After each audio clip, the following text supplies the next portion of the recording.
जय हिंद दोस्तों।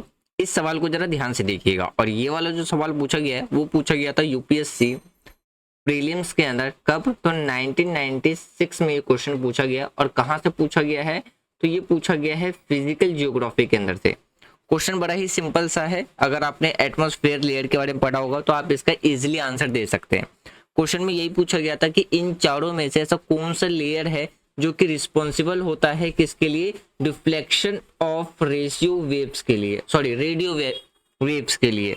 तो जैसे ऑप्शन ए था ट्रोपोस्फेयर, ऑप्शन बी था स्ट्रेटोस्फेयर, ऑप्शन सी था मेसोस्फेयर और ऑप्शन डी था आइनोसोस्फेयर। तो इन चारों में से बताना था कि कौन सा ऐसा लेयर है जो कि रिस्पॉन्सिबल होता है डिफ्लेक्शन ऑफ रेडियो वेव्स के लिए।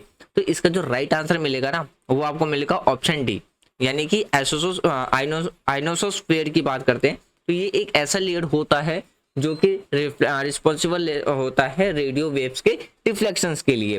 देखिए थोड़े से एक्सप्लेनेशंस की बात करते हैं। जनरली इन चारों के हम डिफिनेशन देख लेते हैं।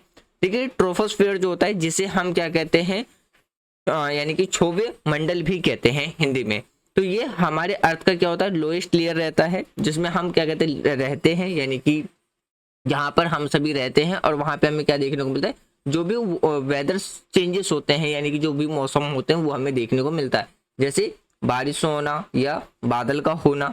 तो ये जो लेयर होता है ट्रोपोस्फेयर वो काफी थिनेस्ट होता है, यानी कि काफी पतला होता है। लेकिन यहाँ पे आपको मोस्ट ऑफ दी जो गैसेस है यानी कि मोस्ट ऑफ दी जो एयर है वो आपको ट्रोपोस्फेयर में ही देखने को मिलेगा। दूसरा आता है हमारा स्ट्रेटोस्फेयर।